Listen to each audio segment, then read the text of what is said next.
Well, treasure hunter William Badger doesn't look for hidden chests or pots of gold, but he looks through antique trash piles for things he can sell as decorations. But yesterday, he found something a little bit different. So it's got a value of probably 10 to 15 bucks with the cat. Trash from many decades ago, it's this man's treasure.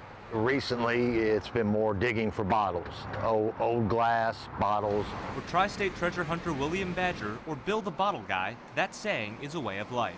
Just digging through trash from the 1930s and 40s, seeing what I can find. Badger was looking for discarded treasure in Newburgh yesterday. I've got somebody coming this weekend to buy a dozen of them. When he made an exciting discovery. I was digging around and I happened to look down by my feet and saw this dog tag buried in the mud. And so I pulled it out, and just by the notch on it, I could tell that it was an old dog tag. He started looking for a way to return the tag to its rightful owner, a James C. Fuller. He found an obituary for Fuller's wife, who died last week, and Wednesday morning, he got in touch with one of Fuller's daughters. She's supposed to meet me here any time to retrieve her father's dog tag. And minutes later... Oh my God. Hi. This is it, right here.